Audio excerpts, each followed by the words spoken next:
ಕಥೆ ಹೀಗೆ ಇದೆ ಅಂತ ಹೇಳ್ತಾ ಒಂದ್ ದಿವಸ ಕೃಷ್ಣನ್ ದಿನಚರಿಯನ್ನು ಹೇಳ್ತಾ ಇದ್ರು. ಬಹಳ ಚೆನ್ನಾಗಿದೆ. ಕೃಷ್ಣ ಏನ್ ಮಾಡ್ತಿದ್ದ, ಕೃಷ್ಣ ಏನ್ ಮಾಡ್ತಿದ್ದೀರಿ, ನಾವೆಲ್ಲ ಕೃಷ್ಣ ಸ್ಥಾನದಲ್ಲಿ ಏನ್ ಮಾಡ್ತಿದ್ವಿ ಯೋಚನೆ ಮಾಡಿ. ನಮ್ಮ ಅಪ್ಪ, ನಮ್ಮ ದೊಡ್ಡಪ್ಪ, ನಮ್ಮ ಚಿಕ್ಕಪ್ಪ ಎಲ್ಲ ಆಳ್ಮಂತಂದವರು ಹಿಂಗ್ ಕೂತ್ಕೊಂಡು ಅಂದ್ರೆ ಸಾಕು ತಿನ್ಸಾಕ್ತಾರೆ ಅಂತನ್ನುವಾಗ ನಾವು ಖಂಡಿತವಾಗಿ ಕೆಲಸ ಮಾಡ್ತಿರ್ಲಿಲ್ಲ ಅಲ್ವ. ಬೆಳಗ್ಗೆ ಒಂದು ಏನಿಲ್ಲ ಅಂದ್ರು 10 ಗಂಟೆಗೆ ಹೇಳೋದು, ಹೀಗಲ್ವ ನಮ್ಮ ಸ್ವಭಾವ. ಕೃಷ್ಣ ಪರಮಾತ್ಮ ಹೇಳ್ತಾ ಇದ್ದ ಕಾಲದಲ್ಲಿ ಕೋಳಿ ಎದ್ದಿರ್ತಿರ್ಲಿಲ್ಲ. ಅರುಣೋದಯ ಕಾಲದಲ್ಲಿ ಕೃಷ್ಣಪ್ಪ ಹೇಳ್ತಿದ್ದ. ಅರುಣೋದಯ ಕಾಲದ ಕೊನೆಯಲ್ಲಿ ಕೋಳಿ ಹೇಳೋದು, ಯಾವಾಗಾದ್ರೂ ಎದ್ದು ಸಲ ನೋಡ್ರಿ ಗೊತ್ತಾಗತ್ತೆ. ಕೋಳಿಗಳಿಲ್ಲ, ಏನೋ ದಯ. ನಮ್ಮನೆ ಹತ್ರ ಈ ಗುಡಿಸ್ಲವರೆಲ್ಲ ಇದ್ದಾರೆ, ಈಗ ಒಂದೆರಡು ಕೋಳಿ ಇಟ್ಕೊಂಡಿರ್ತಾರೆ. ಕೋಳಿ ಹೋಗುತ್ತೆ, ಯಾವಾಗ ನಾವು ಉಳಿದಾಗ ಕೋಳಿ ಹೋಗುತ್ತೆ. ದ್ವಾದಶಿ ಅನುಭವ ಆಗತ್ತೆ. ಅದು ಯಾವಾಗ ಏನ್ ದ್ವಾದಶಿ ಎಲ್ಲ ಅನುಭವ ಆಗುತ್ತೆ. ರಾತ್ರಿ ಚಂದ್ರ ಹೊತ್ತ ಅನುಭವ ಆಗುತ್ತೆ. ಇನ್ನೇನು ಅರುಣೋದಯ ಕಾಲ ಶುರು ಆಗ್ಬೇಕಾದ್ರೆ ಪಕ್ಷಿಗಳ ಕಿಚ್ಚದ ಅನುಭವ ಆಗುತ್ತೆ. ಎಲ್ಲ ದ್ವಾದಶಿ ಆಗುತ್ತೆ. ಯಾಕಂದ್ರೆ ಹೊಟ್ಟೆ ನಿದ್ದೆ ಇರೋದು. ಹಾಗಾಗಿ ಕೋಳಿ ಕೂಗೋಕ್ ಮುಂಚೆ ಕೃಷ್ಣ ಹೇಳ್ತಿದ್ದಂತೆ, ಕೃಷ್ಣನ ಹೆಂಡತಿರೆಲ್ಲ ಬೈಕೋತಿದ್ರಂತೆ. ಯಾಕೆ ಬರ್ತಾವ ನಾವು ಸೂರ್ಯ, ಕೃಷ್ಣನ ಮುಖ ಮತ್ ವಾಪಸ್ ನೋಡೋದು ರಾತ್ರಿ ಆಗತ್ತಲ್ಲ. ಅಂದ್ರೆ ಏನಂತ, ಕೃಷ್ಣ ಎಸಿ ಹಾಕೊಂಡು ಮನೇಲಿ ಬಿಲ್ಲ. ಅವ ಬೆಳಗ್ಗೆ ಶುರುವಾದ್ರೆ ಅವನ ಕೆಲಸ, ಅವನು ರಾಜ್ಯಭಾರ, ಅವನು ಎಲ್ಲ ಇವತ್ತೆಲ್ಲ ಇದಲ್ಲ. ಯಾವ್ದಾದ್ರು MLA ಮನೆ ಮುಂದೆ ಕಂಪ್ಲೇಂಟ್ ಬಾಕ್ಸ್ ಎಲ್ಲ ಇರಲ್ಲ. ಯಾರು ಕೊಡ್ಬೇಕು, ಕೊಡೋರು 3 ದಿನ ಇಟ್ಕೊಂಡಿರ್ತಾರೆ. ಯಾವಾಗೋ ಹೋಗ್ಬೇಕಾದ್ರೆ ಬರ್ಬೇಕಾದ್ರೆ ಹಿಂಗೆಲ್ಲ ಪೇಪರ್ ತಗೋತಾರೆ. ಬಿಟ್ಟು ಸಿನಿಮಾಗಳಲ್ಲಿ ನೋಡಿರ್ತೀವಿ. ಕೃಷ್ಣನ್ ಹಂಗಲ್ವೇ ಅಲ್ಲ, ಅವನು ರೆಡಿಮೇಡ್ ಕೂತಿರ್ತಾನ. ಕೃಷ್ಣ ಯಾರು ಬೇಕಾದ್ರೂ ಬರ್ಬೋದು, ಏನ್ ಬೇಕಾದ್ರೂ ಸಮಸ್ಯೆ ಹೇಳ್ಬೋದು, ಪರಿಹಾರ ಕೇಳ್ಕೊಂಡು ಹೋಗ್ಬೋದು. ಈ ತರದ್ದೊಂದು ಕೃಷ್ಣನ್ ದರ್ಬಾರ್. ಹಾಗೆ ಕೃಷ್ಣನ್ ದರ್ಬಾರ್ ಹೋಗಕ್ಕೂ ಮುಂಚೆ ಬೆಳಗ್ಗೆ ಸ್ನಾನ ಮಾಡ್ತಿದ್ದ, ಮೊದಲು ಯೋಗಾಸನ ಮಾಡ್ತಿದ್ದ. ಅದೆಲ್ಲ ಭಾಗವತಲ್ಲಿದೆ. ಯೋಗಾಸನ ಮಾಡಿ ಎಲ್ಲ ಅವನು ಧ್ಯಾನ ಅವನೇ ಮಾಡ್ಕೊಳ್ತಾ ಇದ್ದ. ಧ್ಯಾನ ಮಾಡ್ಕೊಂಡು ಎಲ್ಲರನ್ನು ಭೇಟಿ ಮಾಡ್ತಾ ಇದ್ದ. ಸಾರೋಟ್ನಲ್ಲಿ ತಾನು ಸಭೆಗೆ ಹೋಗ್ತಾ ಇದ್ದ. ಸಭೆಗೆ ಹೋಗಿ ಕೂತ್ಕೊಂಡು ಅಲ್ಲಿ ವಿಚಾರಣೆ ಮಾಡ್ತಾ ಇದ್ದ. ಇಷ್ಟೆಲ್ಲ ಕೃಷ್ಣ ಮಾಡ್ತಾ ಇದ್ದ. ಆಗ ಒಬ್ಬ ಬರ್ತಾನೆ, ಬಂದು ಕೃಷ್ಣ ಈಗ ಪಾಂಡವರು ಜರಾಸಂಧನ ಸಂಹಾರ ಆಗ್ಬೇಕಾಗಿದೆ, ಅದಕ್ಕೆ ಏನಾದ್ರೂ ಉಪಾಯ ಬೇಕು ಅಂದಾಗ ಒಬ್ಬರು ಹೇಳ್ತಾರೆ, ರಾಜಸೂಯಾಗ ಮಾಡಿಸು ಕೃಷ್ಣ. ಕೆಲವು ಸತಿ ಪ್ರಚೋದನೆ ಮಾಡಿದ್ರೆ ಬಹಳ ಪುಣ್ಯ ಇದೆ. ಹಂಗಾಗಿ ಉದ್ದವರು ಹೇಳ್ತಾರೆ, ರಾಜಸೂಯಾಗ ಮಾಡಿಸು. ರಾಜಸೂಯಾಗ ಮಾಡಿಸಿದ್ರೆ ಜರಾಸೂಯಾಗಕ್ಕೆ ಎಲ್ರು ಒಪ್ಕೊಳ್ಳಬೇಕಾ? ಜರಾಸಂಧ ಒಪ್ಕೊಳ್ಳಲ್ವಾ? ಒಪ್ಕೊಳ್ಳಲ್ಲ ಅಂದಾಗ ಯುದ್ಧ ಮಾಡ್ಬೋದಲ್ವಾ? ಅಂದ್ರೆ ಯುದ್ಧ, ನಾನು ಯುದ್ಧ ಎದು ಬರಲ್ಲ, ನೀವು ನಮ್ಮೇ ಬರಬೇಡ್ರಿ ಅಂತ ಹಿಂಗಿದ್ದವ್ರನ್ನೆಲ್ಲಿ ಗೆಲ್ಲಿಕಾಗತ್ತೆ? ಆ ರಾಕ್ಷಸ ಸಂಹಾರ ಮಾಡ್ಲಿಕ್ಕೆ ಎಲ್ಲ ಆಗತ್ತೆ ಅನ್ನೋ ರಾಜಸೂಯಾಗ ಮಾಡಿಸು, ಜರಾಸಂಧನ ಸಂಹಾರ ಮಾಡಿಸು. ಆಗ ಕೃಷ್ಣ ಪರಮಾತ್ಮ ಹೀಗೆ ಬೇರೆ ಪಡೆದಂತೆ ಮಾಡಿಕೊಂಡು ರಾಜಸೂಯಾಗಕ್ಕೆ ಒಂದು ಇದನ್ನ ಮಾಡ್ತಾ ಇದ್ದಾನೆ. ರಾಜಸೂಯ ಪ್ರೇರೇಪಣೆ ಮಾಡ್ತಾ ಇದ್ದಾನೆ. ರಾಜಸೂಯಾಗ ಅರ್ಥ ಇದೆ. ಆಗ ಜರಾಸಂಧನ ವಧೆಗೋಸ್ಕರವಾಗಿ ಭೀಮಸೇನರನ್ನು ಕರ್ಕೊಂಡು ಹೋಗಿ ಮಾರು ವೇಷದಲ್ಲಿ ಹೋಗಿ, ಆ ನಂತರದಲ್ಲಿ ಮಲ್ಲ ಯುದ್ಧದಲ್ಲಿ ಜರಾಸಂಧ ಮತ್ತು ಭೀಮಸೇನರ ಯುದ್ಧ ಆಗತ್ತೆ.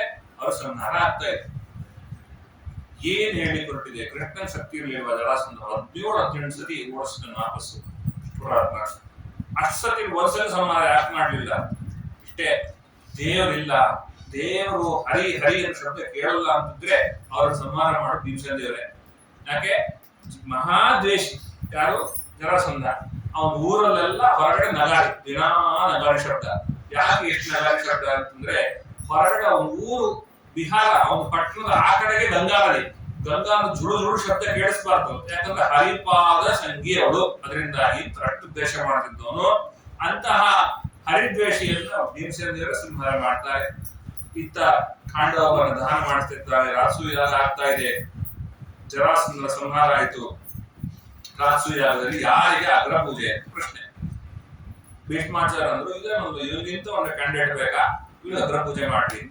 ಆಗ ಶುರು ಮಾಡಿ, ಛೀ ಇವನ ಚಿಕ್ಕವನಿದ್ದಾಗಿಂದ ನೋಡಿದ್ದೀನಿ, ಪಕ್ಕದ ಮನೆಗೆ ಕರ್ಕೊಂಡ್ಬರೋದು, ಕಳ್ಳ ಕಳ್ಳ ಸುಳ್ಳ ಮೋಸ ಮಾಡಿದ್ದಾನೆ, ಹೆಣ್ಮಕ್ಳು ಬಟ್ಟೆ ಕದ್ದಿದ್ದಾನೆ ಅಂತೆಲ್ಲ ಶುರು ಮಾಡಿ. ನೋಡಿ, ಯೋಚನೆ ಮಾಡ್ರಿ, ಹಂಗೂ ಹಿಂಗೂ ಮಾಡಿ ಆಚಾರ ಒಂದು 20-30 ಹೇಳ್ಬೋದು. 100 ಹೇಳಿಕ್ ಆಗಲ್ಲ. 100 ಹೇಳ್ಬೇಕು ಅಂದ್ರೆ ದ್ವೇಷ ಮಾಡಿರ್ಬೇಕು. ಅವ್ರು ಏನೇನ್ ಮಾಡಿದ್ದಾರೆ ಅಂತ, ಏನೇನ್ ತಪ್ಪು ಕೆಲಸ ಮಾಡಿದ್ದಾರೆ ಅಂತ ಗೊತ್ತಿರೋದಾಗೆ ನಮ್ಮನ್ನ ಯಾರು ಅಳಿಬೇಕು ಅಂತ ಇರ್ತಾರೋ ಅವ್ರಿಗೇನೆ. ನಾವೇ ಇದೀವಿ, ಪ್ರತಿ ಏಕಾದಶಿ ಅವ್ರ ಮನೆ ಉಳ್ಳಾಗಡ್ಡಿ ವಾಸನೆ ಬರುತ್ತೆ. ಸುಮ್ಮನೆ ಆಚಾರ ಉಪನ್ಯಾಸ ಮಾಡೋದು ಅಲ್ವಾ? ಯಾಕೆ ಯಾರು ಗೊತ್ತಿರುತ್ತೆ ಎಲ್ಲ ಮೋಟು ಯಾರು ಮಾಡ್ಕೊಂಡಿರ್ತಾರೆ, ಕೆಟ್ಟವರೇ ಮಾಡ್ಕೊಂಡಿರ್ತಾರೆ. ನಮ್ಗೆ ಯಾರು ಬೇಡ ಅವರೇ ಮಾಡ್ಕೊಂಡಿರ್ತಾರೆ. ಶಿಶುಪಾಲ ಅಂತ 100 ಹೇಳ್ತೀನಿ ಅವನ ಬಗ್ಗೆ, ಒಬ್ಬ ಒಂದು ಒಳ್ಳೆ ಗುಣ ಹೇಳ್ಬಿಡ್ಲಿ ಅವನ ಬಗ್ಗೆ, ಅಂಥವನ್ನ ತಗೊಂಡು ಈ ರಾಜರುಗಳೆಲ್ಲ ಶ್ರೇಷ್ಠ ರಾಜ ಯಾರು ಅಂದ್ರೆ ಅವನನ್ನು ಅಂತ ಕೂರಿಸ್ತೀರಾ ಅಂತ ಹೇಳಿ 100 ಬೈಗುಳ ಕೃಷ್ಣ ಪರಮಾತ್ಮ ಏನು ವಿಚಲಿತ ಆಗಲಿಲ್ಲ. ಯಾಕೆ ತನ್ನ ಬಗ್ಗೆ ಯಾವುದು ಸತ್ಯ ಅಲ್ಲ ಅಂತ ಕೃಷ್ಣ ಪರಮಾತ್ಮ ಅಂದ, ಆಯ್ತು ನಿಮ್ಗೆ 100 ಅಪರಾಧ ಕ್ಷಮಿಸ್ತೀನಿ ಅಂತ ನಿಮ್ ತಾಯಿಗೆ ಮಾತು ಕೊಟ್ಟಿದ್ದೆ, ಅವರಮ್ಮ ಏನಂದ್ರು ತಪ್ಪಿಕೋಬೇಡ, 100 ಅಂದ್ರು ಅವನನ್ನ ಬದುಕಿಸ್ಬಿಡು ಅಂತ ಕೇಳಿದ್ರು. 100 ಆಗೋ ತನಕ ಸುಮ್ಮನೆ ಕಾಣಲ್ಲ ಭಗವಂತ. 100 ಆದ್ಮೇಲೆ ಕಾಯಲಿಲ್ಲ, ಶಿರಚ್ಛೇದ ಮಾಡ್ತಾ ಇದ್ದಾನೆ ಚಕ್ರದಿಂದ. ಆಗ ಸಜ್ಜಿಯ ಒಳಗೋಯ್ತು 7ನೇ ಸ್ಕಂದ ಮಾಡ್ಕೊಂಡ್ರೆ. ಈ ಸಮಯದಲ್ಲಿ ಪ್ರಶ್ನೆ ಕೇಳಿದ್ದು ಧರ್ಮರಾಜ ನಾರದರಿಗೆ, ಅದು ಒಳ್ಳೆ ಕಥೆ ಆಯ್ತಲ್ವಾ, ಅವನು ಅಷ್ಟು ಬೈದ್ರು ಕೃಷ್ಣ ಚಕ್ರ ಬಿಟ್ರೆ ಅವರಿಂದ ಒಳ್ಳೆ ಜೀವ ಹೋಗಿ ಕೃಷ್ಣ ಪರಮಾತ್ಮ ಸೇರೋದು ಅಂದ್ರೆ ಏನು, ಹಾಗಾದ್ರೆ ಯಾರಿಗೆ ಮಾಡ್ತಾರೆ ಸರಿ, ನಾವೆಲ್ಲ ಆರಾಧನೆ ಮಾಡ್ತಾರೆ ಸರಿಯೋ, ಈಗ ಬೈಕೊಂಡು ತಿರುಗುತ್ತಾರೆ ಅವ್ರು ಸರಿಯೋ ಅಂತ ಪ್ರಶ್ನೆ ಬಂದಾಗ ಆ ಉತ್ತರವನ್ನು ಕೊಟ್ಟ ಭಗವಂತ. ಹೀಗಾಗಿ ಅನಂತರದಲ್ಲಿ ಆ ಸಮಯದಲ್ಲಿ ಆ ಪೂರ್ತಿ ಭವನವನ್ನು ನೋಡಿ ಆಶ್ಚರ್ಯಚಕಿತನಾಗಿ ದುರ್ಯೋಧನ ಮೋಸ ಹೋಗ್ತಾನೆ. ಮೋಸ ಹೋದಂತ ಸಂದರ್ಭದಲ್ಲಿ ದ್ರೌಪದಿ ದೇವಿಗೆ ಭೀಮಸೇನ ದೇವರಿಗೆ ಇಬ್ಬರಿಗೂ ಕಣ್ಸನ್ನೆ ಮಾಡಿ ಕೃಷ್ಣ ನಗಿಸ್ತಾನೆ. ಆ ಸಿಟ್ಟಿನಲ್ಲಿ ಆ ಪೂರ್ತಿ ಪಗಡೆ ಆಟದಲ್ಲಿ 2 ಬಾರಿ, 1ನೇ ಬಾರಿ ಅದು ಮಾಫಿ ಅಂತ ಹೇಳಿ ಕಳಿಸ್ಬಿಡ್ತಾರೆ, 2ನೇ ಬಾರಿ ಮತ್ತೆ ಬಂದು ಸೋಲಿಸ್ತಾರೆ. ಇಲ್ಲ ಪ್ರಶ್ನೆ ಮಾಡ್ಬೋದು, ಒಂದ್ಸತಿ ಯಾರಾದ್ರೂ OTP ಕೊಟ್ಟು ಮೋಸ ಹೋಗ್ಬೋದು, 2ನೇ ಸಲ ಯಾಕೆ ಮೋಸ ಹೋಗ್ತಾರೆ ಅಂತ. ನಂದೊಂದು ವ್ರತ ಇದೆ ಅಂತ ತಿಳ್ಕೊಳ್ರಿ, ಯಾರು OTP ಕೇಳಿದ್ರು ಹೇಳ್ತೀನಿ ಅಂತ. ಇಂಥ ವ್ರತ ಇದ್ರೆ ಏನ್ ಜೊತೆ ಹೇಳಿ, ಯಾರು ಬೇಕಾದ್ರೂ ಒಂದು ಕೇಳ್ತಾರಲ್ಲ, ಹಂಗೆ ಈ ರಾಜರುಗಳದ್ದೊಂದು ಪ್ರತಿಜ್ಞೆಗಳು ಹೊಂದಿರುತ್ತೆ, ಗುಪ್ತ ಪ್ರತಿಜ್ಞೆ ಅಂತ. ಅದ್ರ ಬಗ್ಗೆ ಯಾರು ಹೇಳಿರೋದಿಲ್ಲ. ಆ ಗುಪ್ತ ಪ್ರತಿಜ್ಞೆಗಳನ್ನು ತಿಳ್ಕೊಂಡ್ ಬಿಟ್ರೆ ಅವ್ರ ಮರ್ಮ ಒಂದಿದ್ ಮಾಡ್ಬೋದು. ಅದರಲ್ಲಿ ಧರ್ಮರಾಜನ ಒಂದು ಪ್ರತಿಜ್ಞೆ, ಯಾರು ದ್ಯೂತಕ್ಕೆ ಕರೆದ್ರು ನಾನು ಹೋಗಲ್ಲ ಅಂತ ಒಂದು ಪ್ರತಿಜ್ಞೆ. ಒಬ್ಬೊಬ್ಬರನ್ನು ಪ್ರತಿಜ್ಞೆ ಮಾಡ್ಬೇಕು ರಾಜರುಗಳಾದಾಗ. ಆ ಪ್ರತಿಜ್ಞೆ ಏನು ಅಂದ್ರೆ ಅದು ಅವನನ್ನ ಕೆಳಕಿದ್ರೆ ಮುಗೀತು ಅಂತ. ಆ ಪ್ರತಿಜ್ಞೆ ಮಾಡಿದ್ರೆ ಆ ಪ್ರತಿಜ್ಞೆ ಪಾಲನೆ ಮಾಡೇ ಮಾಡ್ತೀನಿ ಅಂತ. ಆ ಪ್ರತಿಜ್ಞೆ ಏನು ಅಂದ್ರೆ ಧರ್ಮರಾಜನ್ ಕೇಳ್ತಾರೆ, ಹೌದಾ ಯಾರು ದ್ಯೂತಕ್ಕೆ ಕರೆದ್ರೆ ನಾನು ಹೋಗೇ ಹೋಗ್ತೀನಿ ಅಂತ. ಈ ಪ್ರತಿಜ್ಞೆಯನ್ನು ಅರ್ಥ ಮಾಡಿಕೊಂಡು ದ್ಯೂತಕ್ಕೆ ಬಾ ಅಂತ ಕರೆದದ್ದು, ಒಂದ್ಸರಿ ಬಿಟ್ಟು 2 ಸರಿ. ಹಂಗೆ ಒಬ್ಬೊಬ್ರದ್ದು ಪ್ರತಿಜ್ಞೆ ಇರುತ್ತೆ, ಒಬ್ಬೊಬ್ರು ಆ ಪ್ರತಿಜ್ಞೆಯನ್ನ ಪಾಲನೆ ಮಾಡಲೇಬೇಕು. ಹಾಗಾಗಿ ದುರ್ಯೋಧನ 2ನೇ ಬಾರಿ ಕರೆದಾಗ ಬಂದು ಎಲ್ಲ ಅಡಾಗಿಟ್ಟು 12 ವರ್ಷ ಅಜ್ಞಾತವಾಸ, 1 ವರ್ಷ ವನವಾಸ, 12 ವರ್ಷ ವನವಾಸ, 1 ವರ್ಷ ಅಜ್ಞಾತವಾಸವನ್ನ ನಿರ್ವಹಿಸ್ತಾ ಇದ್ದಾರೆ. ಹೀಗೆ ಪಾಂಡವರು ವನವಾಸ ಮಾಡುವಾಗಲೂ ಭಗವಂತ ಕೃಷ್ಣ ಕಾಪಾಡ್ದ. ಕೊನೆಗೆ ಕೌರವರನ್ನ ಪಾಂಡವರನ್ನ 2ರ ಮಧ್ಯದಲ್ಲಿ ಮಧ್ಯಸ್ಥಿಕೆ ವಹಿಸಿ ಯುದ್ಧ ನಿಲ್ಲಿಸು, 5 ಊರು ಕೊಡು ಅಂತ ಹೇಳಿ ಇಷ್ಟೆಲ್ಲ ಮಾಡಿದ್ರು ಕೂಡ ಯಾಕೆ ಕೃಷ್ಣ ಬೇಕಿತ್ತು ಪ್ರಶ್ನೆ. ಇದು ಏನಿಲ್ಲ, ಇವತ್ತು ಕೃಷ್ಣನ ಮೇಲೆ ತಲೆ ಮೇಲೆ ಎಲ್ಲ ಹೊರಿಸ್ತಾರೆ. ಏನಂತ ಗೀತೆ ಎಲ್ಲ ಸುಟ್ಟು ಹಾಕ್ರಿ, ಅದ್ರ ಬರೀ ಯುದ್ಧದ ಬಗ್ಗೆನೇ ಇದೆ, ಓಡಾಡು ಹೊಡೆದಾಡು ಅಂತಿದೆ. ಆ ಸಮಯದಲ್ಲಿ ಪಾಠ ಮಾಡಿದ್ರಿಂದಾಗಿ ಹೊಡೆದಾಡು ಹೋರಾಡು ಅಂತಿದೆ. ಆ ಕೃಷ್ಣ ಬೇರೆ ಸಮಯದಲ್ಲೂ ಸೇಮ್ ಕಾಂಟೆಕ್ಸ್ಟ್ ಅನ್ನು ಪಾಠ ಮಾಡಿದ್ದಾರೆ. 11ನೇ ಸ್ಕಂದ ಬರುತ್ತೆ. ಏನು ಗೀತೆಯಲ್ಲಿ ಹೇಳಿದ ಎಲ್ಲ ವಿಷಯವನ್ನ ಉದ್ಧವನಿಗೂ ಪಾಠ ಹೇಳಿದ್ದಾನೆ. ಯಾರಾದ್ರೂ ಉಪನ್ಯಾಸವನ್ನ ಸುಮ್ಮನೆ ಏನೋ ಹೇಳ್ಬೋದು, 2-3 ಅದನ್ನೇ ಹೇಳ್ಬೇಕು ಅಂದ್ರೆ ವಿಷಯ ಇರಬೇಕು. ಕೃಷ್ಣ ಪರಮಾತ್ಮ ಗೀತೆಯನ್ನ ಆ ಸಮಯದಲ್ಲಿ ಅವನನ್ನು ಉದ್ಬೋಧನೆ ಮಾಡ್ಲಿಕ್ಕೆ ಹೇಳಿದ್ದು ಅಂತ ಅರ್ಥ ತಿಳ್ಕೊಂಡ್ರೆ, ಹಾಗಾದ್ರೆ ಉದ್ಧವನಿಗೆ ಅದೇ ವಿಷಯವನ್ನ ಹೆಂಗೆ ಹೇಳ್ತಾರೆ ಅಲ್ವಾ? ಹಾಗಾಗಿ ಗೀತೆಯಲ್ಲಿರುವ ವಿಷಯ ಎಲ್ಲ ಸಂಕ್ಷಿಪ್ತವಾಗಿ ಗೀತೆಯ ಉದ್ಧವ ಗೀತೆಯಲ್ಲಿ ಉದ್ಧವನಿಗೆ ಹೇಳಬೇಕಾದ್ರೆ ಇಂಥದ್ದೊಂದು ಪ್ರಸಂಗವನ್ನು ಮತ ಮಾಡಿಕೊಂಡು ಎಲ್ಲರೂ ಸಂಹಾರ ಮಾಡ್ತಾ ಇದ್ದಾನೆ. ಹೀಗೆ ಎಲ್ಲ ಸಂಹಾರ ಮಾಡಿದ ಕೃಷ್ಣ ಒಟ್ಟು ಭಾರತದಲ್ಲಿ ಯಾರು ಉಳಿಬಾರ್ದು ಆ ರೀತಿಯಲ್ಲಿ ಮಾಡಿ ಆಯ್ತು. ಇಷ್ಟಾದ ಮೇಲೆ ಬಲರಾಮದೇವ ತೀರ್ಥಯಾತ್ರೆಗೆ ಹೋಗ್ತಾ ಇದ್ದಾರೆ. ಕುರುಕ್ಷೇತ್ರದಿಂದ ದ್ವಾರಕೆಗೆ ಬಂದ್ರು. ಈ ಸಮಯದಲ್ಲಿ ಅಲ್ಲಿಗೆ ಸುಧಾಮ ಬರ್ತಾ ಇದ್ದಾರೆ. ಸುಧಾಮ ಹಿಂದೆ ತಾನು ಬಾಲ್ಯ ಮಿತ್ರ. ಯೋಚನೆ ಮಾಡ್ರಿ, ಕೃಷ್ಣ ಮಹಾಭಾರತ ಯುದ್ಧ ಆದಾಗ 85 ವರ್ಷ. ಯಾವಾಗ ಗುರುಕುಲಕ್ಕೆ ಹೋದವನು 85ಕ್ಕೆ ನಮ್ಗೇನಿರುತ್ತೆ? ಹಳೆ ಮನೆಗೆ ಯಾವ ಪೇಂಟ್ ಹೊಡೆದಿದ್ವಿ ನೆನಪಿರೋದಿಲ್ಲ. ನಾವೇ ವಾಸ ಮಾಡೋದನ್ನೇ ಎಲ್ಲ ನಾವೇ 20 ವರ್ಷ ಇದ್ದೀವಿ. 10 ವರ್ಷದಿಂದ ಯಾವ ಪೇಂಟ್ ಇತ್ತು ಹೇಳ್ರಿ, ಎಲ್ಲಿ ಗೊತ್ತಿರುತ್ತೆ? ಅಂಥದ್ರಲ್ಲಿ ಆಗ ಬಾಲಕನಾಗಿದ್ದ ಸುಧಾಮನನ್ನ ಈತನೇ ಸುಧಾಮ ಅಂತ ನೆನಪಿಟ್ಕೊಂಡು ಕೃಷ್ಣ ಪರಮಾತ್ಮ ಆದರ ಮಾಡಿದ. ಸುಧಾಮ ಅನ್ಕೊಂಡ ಕೃಷ್ಣ ಪರಮಾತ್ಮ ಬಂದಿದ್ದೀನಿ ಅಂದ್ಮೇಲೆ ನನಗೆಲ್ಲ ಸಿಕ್ಬಿಡುತ್ತೆ, ವಾಪಸ್ ಬರಿಗೆಯಲ್ಲಿ ಕಳಿಸ್ತಾನೆ. ದೇವರು ಕೆಲವು ಸಲ ಹಾಗೆ ಮಾಡ್ತಾನೆ. ದೇವರ ಮನೆಗೆ ಬರುವಾಗಲೂ ಬರಿಗೆಯಲ್ಲಿ ಬಂದಿರ್ತೇವೆ, ದೇವರ ಮನೆಯಿಂದ ಹೋಗುವಾಗ ಬರಿಗೆಯಲ್ಲಿ ಹೋಗಿರ್ತೇವೆ. ಹಾಗಂತ ಹೇಳಿ ದೇವರು ಕೊಡೋದೇ ಇಲ್ಲ ಅಂದ್ರೆ ಕೊಡಬೇಕಾದ ಕೊಡ್ತಾನೆ. ಅದೇ ಸುಧಾಮ ಚರಿತ್ರೆ ಸಾಕ್ಷಿ. ಆ ಊರಿಗೆ ಹೋಗೋ ತನಕ ತಾಳ್ಮೆಯಿಂದಿರಬೇಕಿತ್ತು. ಅಲ್ಲಿ ತನಕ ಬೈಕೊಂಡು ಶ್ರೀಕೃಷ್ಣನಂತ ಕರ್ಕೊಂಡ್ಬಂದು ಏನ್ ಮಾಡ್ಲಿ, ನಾಳೆ ನಮ್ಮ ಮಕ್ಳಿಗೆ ಏನ್ ಊಟ ಹಾಕ್ಲಿ, ಇವತ್ತೇನೋ ಒಂದ್ ದಿವಸ ಹೊಟ್ಟೆ ತುಂಬ ಹೋಯ್ತು, ಒಂದೇನೋ ಏನ್ ಮಾಡ್ಬೇಕು ಚಿಂತೆ ಬಂತಲ್ವಾ. ಸುಧಾಮನಿಗೆ ಆ ಚಿಂತೆಯನ್ನೆಲ್ಲ ಕೃಷ್ಣ ಪರಿಹಾರ ಮಾಡಿದ. ಹಾಗಾಗಿ ಮುಪ್ಪಿಡಿ ಅವಲಕ್ಕಿಯ ತಂದವನಿಗೆ ಒಪ್ಪುವಂತೆ ಕೊಡಲಿಲ್ಲವೇ ಭಾಗ್ಯವ ಸರ್ಪಶಯನ ಶ್ರೀ ಪುರಂದರ ವಿಠಲ ಪ್ರಮೇಯ ತಾಯೋ. ಭಗವಂತ ಅವಲಕ್ಕಿ ಕೊಟ್ಟವನಿಗೆ ಅಷ್ಟು ಕೊಟ್ಟ. ಏನು ನೀವು ಭಕ್ತಿಯಿಂದ ಏನು ಕೊಟ್ಟರು ತಗೋತಾನೆ. ನಮ್ಮ ಮನೇಲಿ ಯಾರು ಅವಲಕ್ಕಿ ಮಾಡಿ ಇಲ್ಲ ಇಲ್ಲ ಇಲ್ಲ ಇಲ್ಲ ಅಂತೀವಿ. ಭಗವಂತ ಅಂದ ನನ್ನ ಭಕ್ತ ಅಲ್ಲಿಂದ ತಂದಿದ್ದಾನೆ, ಅವಲಕ್ಕಿ ಆದ್ರೆ ಏನು, ಏನಾದ್ರೆ ಮೃಷ್ಟಾನ್ನ ಆದ್ರೆ ಸ್ವೀಕಾರ ಮಾಡ್ತೀನಿ. ಇವತ್ತಿಗೆ ನಾವೆಲ್ಲ ಅವಲಕ್ಕಿ ತುಂಬಾ ಚೆನ್ನಾಗಿ ಸಿಗ್ತಾ ಇದೆ. ಹಿಂದೆ ಹಂಗಲ್ಲ, ಅದನ್ನ ಕುಟ್ಟಿ ಮಾಡಲು ಭತ್ತವೇ ಸಿಕ್ಕಾಪಟ್ಟೆ ಆಗ್ತಿತ್ತು. ಅಂದ್ರೆ ಅಂಥ ಒಂದು ಬಡವ ತಂದು ಕೊಟ್ಟದ್ದಾದ್ರೂ ಭಗವಂತ ಸ್ವೀಕಾರ ಮಾಡಿದ. ಹಾಗಾಗಿ ಭಗವಂತ ಹೀಗೆ ಮಾಡ್ತಾ ಇದ್ದಾನೆ. ಇದಾದ್ಮೇಲೆ ಕೃಷ್ಣ ಪರಮಾತ್ಮ ಒಂದ್ಸತಿ ಅಶ್ವಮೇಧ ಯಾಗ ಮಾಡಿದ್ನಂತೆ. ಅಶ್ವಮೇಧ ಯಾಗ ಮಾಡ್ತಾ ಕೂತಿದ್ದಾನೆ. ಆ ಸಮಯದಲ್ಲಿ ಒಬ್ಬ ಬಂದು ಅಳ್ತಾ ಇದ್ದಾನೆ. ಕೃಷ್ಣ ನನ್ನ ಮಕ್ಕಳನ್ನು ಕರ್ಕೊಂಡು ಹೋಗ್ತಾ ಇದ್ದಾರೆ, ನೀನೇ ಒಂದು ಕಾಪಾಡ್ಬೇಕಪ್ಪ. ಕೃಷ್ಣ ಏನು ಮಾತಾಡುದು. ಎರಡನೇ ಸತಿ ಮೂರನೇ ಸತಿ ಕೇಳ್ತಾನೆ. ಆಗ ಅರ್ಜುನ ಬಂದು ಮಾತಾಡ್ತಾನೆ, ಏನಪ್ಪ ಏನಾಯ್ತು? ಇಲ್ಲ, ನಿಮ್ಗೆ ಒಬ್ಬ ಪಿಶಾಚಿ ಬಂದು ತಗೊಂಡು ಹೋಗ್ತಾ ಇದೆ, ಹುಟ್ಟಿದ ಕೂಡಲೇ ಮಕ್ಕಳು ಸಾಯ್ತಾ ಇದ್ದಾವೆ, ಸಿಕ್ಕಾಪಟ್ಟೆ ಬೇಜಾರಾಗಿದೆ, ಒಂದೇ ಒಂದು ಸಂತಾನಗಳಿಲ್ಲ, ಕೃಷ್ಣನ್ನೇ ಕೇಳಬೇಕು ಅಂತ ಬಂದಿದ್ದೀವಿ. ಯಾರನ್ನಾದ್ರೂ ನೋಡ್ಲಿಕ್ಕೆ ಬಂದಾಗ ನಾವು ಮಧ್ಯಸ್ಥಿಕೆ ವಹಿಸ್ಬಾರ್ದು, ನಾನೇ ಮಾಡ್ಕೊಡ್ತೀನಿ ಬನ್ನಿ ಅಂತ. ಅರ್ಜುನ ಏನಾಯ್ತು, ನಾನಿದ್ದೀನಿ, ಕೃಷ್ಣ ಯಾಕೆ ಅದಕ್ಕೆ ನಾನಿದ್ದೀನಿ ಅಂತ. ಕೃಷ್ಣ ಕೇಳಿಸ್ಕೊಂಡ. ಅರ್ಜುನ ರಾಯಿಲಿ ನಾನು ಬರ್ತೀನಿ ತಡಿ. ಬೇಡ ಕೃಷ್ಣ, ನಾವು ಅದನ್ನೇ ಹೋಗ್ತೀವಿ, ಎಲ್ಲ ಮಾಡ್ತೀವಿ ಸಮಸ್ಯೆ. ಕೆಲಸಕ್ಕೆ ಹೀಗೆ ದೊಡ್ಡದಾಗಿ ನನಗೆ ಗಾಂಡಿ ಅನಿಸಿದೆ.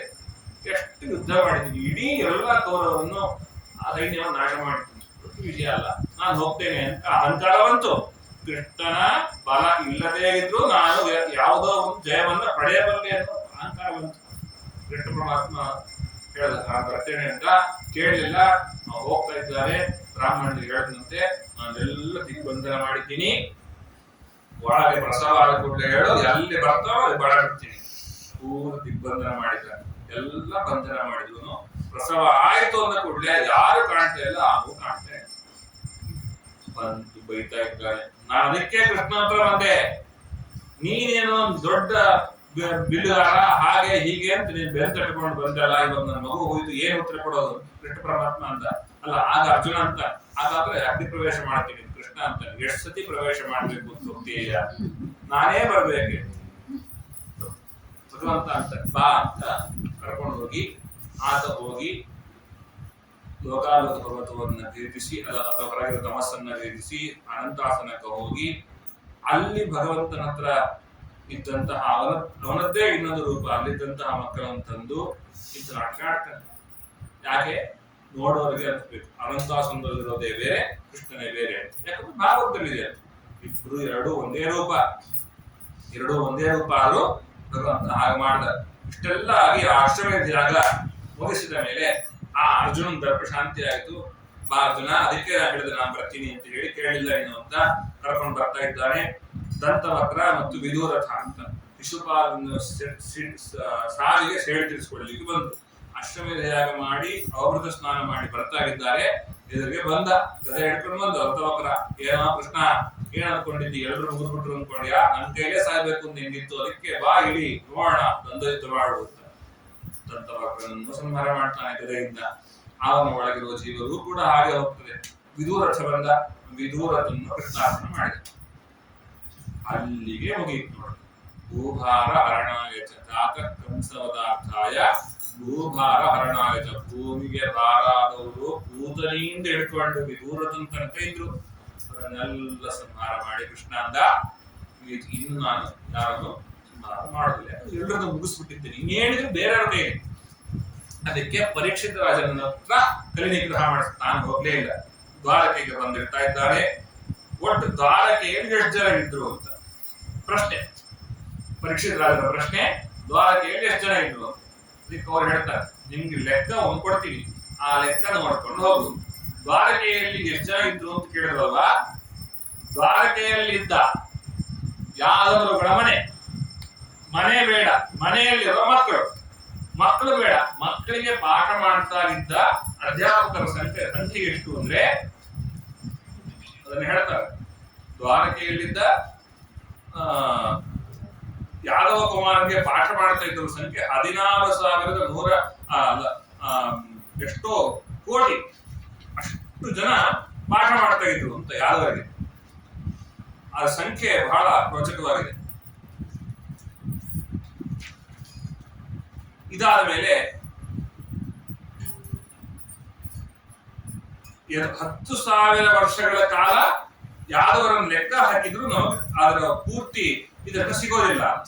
ಅವರ ಯಾದವರ ಪೂರ್ತಿ ಲೆಕ್ಕ ಸಿಗೋದಿಲ್ಲ. ಯಾಕಂದ್ರೆ ಅಷ್ಟು ಜನ ಇದ್ರು. ಅಷ್ಟು ಜನರನ್ನು ಸಂಹಾರ ಮಾಡಲಿ ಕೃಷ್ಣ ಒಂದು ಉಪಾಯ ಮಾಡಿದ. ಏನಾಯ್ತು ಅದನ್ನ 11ನೇ ಸ್ಕಂದ ಆರಂಭ ಮಾಡ್ತಾ ಹೇಳ್ತಾರೆ. ಕೃಷ್ಣ ಪರಮಾತ್ಮ ಅವನ ಮಗ ಸಾಂಬ, ಜಾಂಬವತಿಯಲ್ಲಿ ಹುಟ್ಟಿದ ಮಗ ಸಾಂಬ. ಆ ಸಾಂಬ ಮತ್ತು ಎಲ್ಲ ಇವರು ಯಾದವರು ಅವರು ಪಿಂಡಾರಕ ಪಿಂಡಾರ ಕ್ಷೇತ್ರಕ್ಕೆ ಬಂದಿದ್ದಾರಂತೆ. ಆ ಪಿಂಡಾರ ಕ್ಷೇತ್ರಕ್ಕೆ ಆಗ ಯಾವುದೋ ಒಂದು ಪುಣ್ಯ ಕಾಲ ಅಂತ ಹೇಳಿ ಸ್ನಾನಕ್ಕೆ ಅಂತ ಬಂದಂತವರು ಮಹನೀಯರಿದ್ರು. ಯಾರು? ವಿಶ್ವಾಮಿತ್ರರು, ಅಸಿತ, ಕಣ್ವ, ದೂರ್ವಾಸ, ಭೃಗು, ಅಂಗಿರ, ಕಶ್ಯಪ, ವಾಮದೇವ, ಅತ್ರಿ, ವಸಿಷ್ಠ, ನಾರದ ಅಂತ ಇಷ್ಟು ಜನ ಮಹಾತ್ಮರು ಬಂದಿದ್ದಾರೆ. ದೊಡ್ಡವರು ಬಂದ್ರೆ ಏನ್ ಮಾಡ್ಬೇಕು? ತೆಪ್ಪಕ್ಕೆ ಸುಮ್ಮನೆ ಕೊಡ್ಬೇಕು ಇಲ್ಲೋ? ಇವ್ರು ಹಾಗೆ ಮಾಡ್ಲಿಲ್ಲ. ಸಾಂಬನಿಗೆ ಹೆಣ್ಣಿನ ವೇಷ ಹಾಕಿ ಗರ್ಭ ಧರಿಸಿದಂತೆ ಮಾಡಿ ಒಳ ಬಟ್ಟೆ ಎಲ್ಲ ಸುತ್ತಿ ಮಾಡಿ, ಎಲ್ಲ ಮುನಿಗಳೇ ನೀವು ಬಂದಿದ್ದೀರಿ, ಪಾಪ ಇವಳಿಗೆ ಸಂಕೋಚ ಆಗ್ತಾ ಇದೆ, ಇವಳಿಗೆ ಯಾವ ಮಗು ಆಗತ್ತೆ ಅಂತ ಒಂದು ಸಂಶಯ ಇದೆ, ಗಂಡಾಗತ್ತೋ ಹೆಣ್ಣಾಗತ್ತೋ ನೀವೇ ಹೇಳ್ಬೇಕು ಅಂತ. ಯಾಕೆ ಗಂಡಾಗತ್ತೆ ಹೆಣ್ಣಾಗತ್ತೆ ಏನೇ ಉತ್ತರ ಕೊಟ್ಟರು ಕೊಳ್ಳಂತ ನಕ್ಕು ಬಟ್ಟೆ ತೆಗೆದು ಅವಮಾನ ಮಾಡ್ಬೇಕು ಅಂತ ಕಾಯ್ತಾ ಇದ್ರು. ದೊಡ್ಡವರು ಬಂದಾಗ ಜಾಸ್ತಿ ಮಾತಾಡಬಾರ್ದು ಅಂತ ಹೇಳ್ತಾರೆ. ಯಾಕೆ ಮಾತಾಡುವಾಗ ಏನ್ ಮಾತಾಡ್ತೀವಿ ಗೊತ್ತಿರೋದಿಲ್ಲ. ಹಾಗಾಗಿ ಅವ್ರು ಹಾಗೆ ಹೇಳಿದಾಗ ಎಲ್ಲ ನಮ್ಮನ್ನೇ ಪ್ರಲೋಭನೆಗೊಳಿಸ್ಲಿಕ್ಕೆ ಮಾಡ್ತೀರಾ, ಇವಳ ಹೊಟ್ಟೆಯಲ್ಲಿ ಜನವಿಷ್ಯತಿ ಓಂ ಅಂತ ಮುಸಲಂ ಕುಲನಾಶಕಂ, ನಿಮ್ಮ ಕುಲವನ್ನ ನಾಶ ಮಾಡುವ ಮುಸಲ ಹುಟ್ಟುತ್ತೆ. ಇದು ಕೃಷ್ಣ ಪರಮಾತ್ಮ ಮಾಡಿಸಿದ್ದು, ಕೃಷ್ಣ ಅವರಿರ್ಲಿಲ್ಲ. ಆ ಮುಸಲ ಅಂದ್ರೆ ಯಾವುದು? ಒಂದು ಒನಕೆ, ಕಬ್ಬಿಣ ಒನಕೆ. ಹೊಟ್ಟೆ ತೆಗೆದು ನೋಡ್ತಾರೆ ಒನಕೆ ಇದೆ, ಏನ್ ಮಾಡೋದು ಅಂತ ತಗೊಂಡು ಅಜ್ಜನಿಗೆಲ್ಲ ಹೇಳಿದ್ರು. ಅಜ್ಜ ಅನ್ನೋ ದೇವಕಾರಣ ಏನ್ ಕೆಲಸ ಮಾಡಿದ್ರಿ ನೀವು ಅಂತ. ಅದಿಷ್ಟನ್ನು ತುಂಡು ಮಾಡಿ ಸಮುದ್ರಕ್ಕೆ ಸಿಗ್ತಾರೆ. ಕೊನೆಗೆ ಆ ಸಮುದ್ರದಲ್ಲಿರುವ ಕಬ್ಬಿಣವೇ ರೂಪಾಂತರ ಹೊಂದಿ ಇವರ ಬಾಣಗಳಾಗಿ ಕುತ್ಕೊಂಡಿದೆ. ಆಗ ಭಗವಂತ ಪ್ರತಿಯೊಬ್ಬರಿಗೂ ಕಲಹ ಮಾಡಿಸಿ ಕುಡಿದ ಮತ್ತಲ್ಲಿ ಎಲ್ಲರೂ ಒಬ್ರದೊಬ್ರದ್ದು ಹೊಡೆಕೊಂಡು ಒಬ್ಬರು ಉಳಿದೇನು ಹಾಗೆ ಮಾಡಿದ ಭಗವಂತ. ಅಷ್ಟು ಕಾಲ ಯಾದವರನ್ನ ನಾವು ಎಣಿಸ್ಲಿಕ್ಕಾಗಲ್ಲ ಅಂತಿರೋ ಅಷ್ಟು ಯಾದವರು ಕ್ಷಣ ಮಾತ್ರದಲ್ಲಿ ಭಗವಂತನ ಮೋಹದಿಂದಾಗಿ ಸಂಹೃತರಾದರು. ಭಗವಂತ ಅವರು ಏನ್ ಮಾಡಿದ ಅಂದ್ರೆ ಆತ ಕಾಲಿನ ಭಾಗವನ್ನ ಗಿಳಿಯಂತೆ ತೋರಿಸಿ ಬೇಡನ ಕೈಯಲ್ಲಿ ಪಡಿಸಿಕೊಂಡು ಅವನು ಹೋಗ್ತಾ ಇದ್ದಾನೆ. ಇದಾಗೋದಕ್ಕಿಂತ ಮುಂಚೆ ಒಂದಿಷ್ಟು ಪ್ರಸಂಗ ಆಗತ್ತೆ. ಏನು?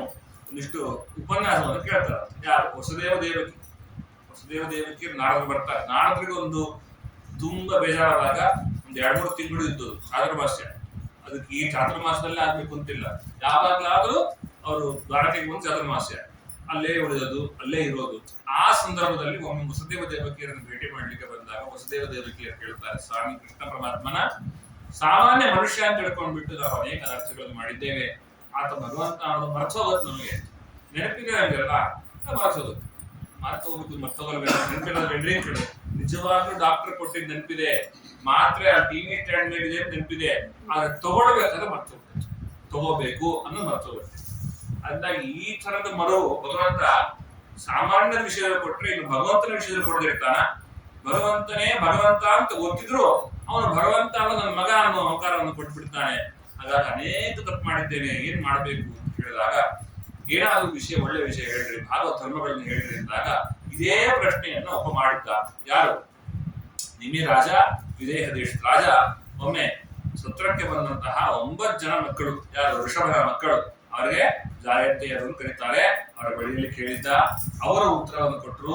ಅದನ್ನು ಜಾಯಂತಿಯ ಉಪಾಖ್ಯಾನ ಅಂತ ಹೇಳ್ತಾರೆ. ಅದನ್ನ ಹೇಳ್ತೇನೆ ಕೇಳು ಅಂತ 9 ಜನ ಹೇಳಿದಂತಹ ಮಹತ್ವವನ್ನು ಹೇಳ್ತಾರೆ. ಇದನ್ನು ಗಾಯತ್ರಿ ಉಪಾಖ್ಯಾನ ಅಂತ ಕರೀತಾರೆ. ಈ ಕಥೆಯನ್ನು ಕೇಳಿದ ಮೇಲೆ ಕೃಷ್ಣ ಪರಮಾತ್ಮನ ಕಥೆಯನ್ನ ನನಗೆ ಒಂದ್ಸಲಿ ಕೇಳೋ ಹಾಗೆ ನೆನಪಿಸೋದಲ್ಲ ಇವರು ದಿನಸಕೃತ ಅಂತ ಹೇಳ್ತಾರೆ. ಇಷ್ಟ ಆದ್ಮೇಲೆ ಭಗವಂತ ಈ ಕಥೆಯನ್ನು ಕೇಳಿ ಆದ್ಮೇಲೆ ಅಲ್ಲಿ ಪರಂಧಾಮಕ್ಕೆ ಹೋಗುವ ಕಥೆಯನ್ನು ವರ್ಣನೆ ಮಾಡಿದ್ದಾರೆ. ಉದ್ಧವರಿಗೆ ಹೇಳಿ ಮೈತ್ರಿಯರ ಬಳಿ ಕಳಿಸಿದ್ದಾಗಿತ್ತು, ಇನ್ನ ವಿದುರನ್ನು ಮೈತ್ರಿಯ ಬಳಿ ಕಳಿಸಾಗಿತ್ತು, ಉದ್ಧವರಿಗೆ ಉಪದೇಶ ಮಾಡಿ ಆಗಿತ್ತು. ಆ ಉದ್ಧವರ ಉಪದೇಶ ಭಾಗವನ್ನು ಕೇಳಿದಾಗ ಉದ್ಧವರಿಗೆ ಉಪದೇಶ ಮಾಡ್ತಾ ಇದ್ದಾನೆ ಕೃಷ್ಣ. ಇಲ್ಲೇ ಹೇಳಿದ್ದು ಗೀತೆ ಎಲ್ಲ ವಿಷಯವನ್ನು ಧ್ಯಾನ ಹೆಂಗ್ ಮಾಡಬೇಕು, ಏನೇನ್ ಮಾಡಬೇಕು, ಎಲ್ಲ ವಿಷಯಗಳನ್ನು ಇಲ್ಲಿ ಹೇಳಿದ್ದಾರೆ. ಇದರ ಮಧ್ಯದಲ್ಲಿ ಒಂದು ಪ್ರಸಂಗ ಅವಧೂತನ ಚರಿತ್ರೆಯನ್ನು ಹೇಳ್ತಾರೆ.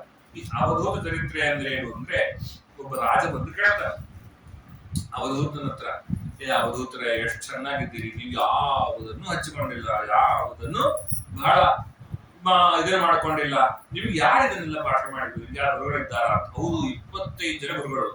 ಯಾರಾದ್ರೂ ಒಬ್ರು ಇಬ್ರು ಹೆಸರು ಹೇಳ್ತೀವಿ ನಾವು. ಇಲ್ಲಿ ಕೃಷ್ಣಮೂರ್ತಿಯಾಚಾರ್ಯ ಗುರುಗಳು, ಅವರೇ ಇದನ್ನೆಲ್ಲ ಪಾಠ ಮಾಡಿದ್ರು. 25 ಹೆಸರು ಯಾರು ಹೇಳ್ತಾರೆ ಗುರುಗಳದ್ದು? ಸಾಧ್ಯವೇ ಇಲ್ಲ. ಆದ್ರೆ ಆ ಅವಧೂತರ ಹೇಳೋ 25 ಹೆಸರು ಯಾರೋ ಎಂತ ಸರ್ಟಿಫಿಕೇಟೆಡ್ ಆಚಾರ್ಯಗಳಲ್ಲ, ಪೂರ್ತಿ ಪ್ರಕೃತಿಯನ್ನು ಹೇಳ್ತಾರೆ. ನನಗೆ ಭೂಮಿ ಗುರು, ವಾಯು ಗುರು ಅಂತ ಹೀಗೆ 3 ಅಧ್ಯಾಯಗಳಲ್ಲಿ ಆ ಗುರುಗಳು ಯಾರು ಅಂತ ಆ ಕಥೆಯನ್ನು ಹೇಳ್ತಾರೆ. ಆ ಅವಧೂತ ಗೀತೆ ಅಂತ ಇದನ್ನ ಕರೀತಾರೆ. ಭೂಮಿ ನನಗೆ ಗುರು ಯಾಕೆ? ಒಂದು ಮೊದಲನೇದು, ಯಾಕೆ ಭೂಮಿ ಗುರು? ಭೂಮಿ ಯಾಕೆ ಗುರು ಅಂತ ಹೇಳಿದ್ರೆ, ಎಷ್ಟು ಪಾಪಿಗಳಿದ್ದಾರೆ, ಎಷ್ಟು ತುಳಿತಾ ಇದ್ದಾರೆ, ಏನೇನ್ ಮಾಡಿದ್ರು ಕೂಡ ಭೂಮಿ ಬೇಜಾರೇ ಮಾಡ್ಕೊಡೋದಿಲ್ಲ. ಹಾಗಾಗಿ ಈ ವಿಷಯದಿಂದಾಗಿ ಭೂಮಿ ನನಗೆ ಗುರು. ಅಷ್ಟೇ ಅಲ್ಲ, ಅವ್ರಿಗೆ ಎಷ್ಟಾದ್ರೂ ಕೂಡ ಇನ್ನೊಬ್ಬರಿಗೆ ಅನುಕೂಲದಾಗೇ ಇದ್ದಾಳೆ, ಅದರಿಂದಾಗಿ ಭೂಮಿ ಗುರು. ವಾಯು ನನಗೆ ಗುರು, ಯಾಕೆ? ಕೆಟ್ಟದ್ದು ಬರಲಿ ಒಳ್ಳೆದ್ದು ಬರಲಿ ಎಲ್ಲ ವಿಷಯದಲ್ಲೂ ಸಮನಾಗಿದ್ದಾನೆ, ಅದರಿಂದ ವಾಯು ನನಗೆ ಗುರು ಅಂತ ಹೀಗೆ ಅವಧೂತ ಗೀತೆಯಲ್ಲಿ ಹೇಳ್ತಾ ಬರ್ತಾರೆ. ಹಾಗೆ ಗರುಡ ಪುರಾಣದಲ್ಲಿ ಹೇಳುವ ವಿಷಯವನ್ನು ಇಲ್ಲಿ ತಗೊಂಡಿದ್ದಾರೆ. ಆ 5 ಪದಾರ್ಥಗಳನ್ನು ಹೇಳುವಾಗ ಯಾವುದು? ರೂಪ, ರಸ, ಗಂಧ, ಸ್ಪರ್ಶ, ಇವೆಲ್ಲವನ್ನ ಹೇಳುವಾಗ 5 ಗುರುಗಳು ನನಗೆ. ಯಾವುದು? ಪತಂಗೋ ಒಂದು ಗುರು, ಜೇನುಹುಳ ಒಂದು ಗುರು. ಇದೆಲ್ಲ ಯಾಕೆ ಗುರು? ಜಿಂಕೆ ಒಂದು ಗುರು, ಮೀನ ಒಂದು ಗುರು. ಇವೆಲ್ಲ ಹೆಂಗ್ ಗುರು ಅಂದ್ರೆ ಇಷ್ಟೇ,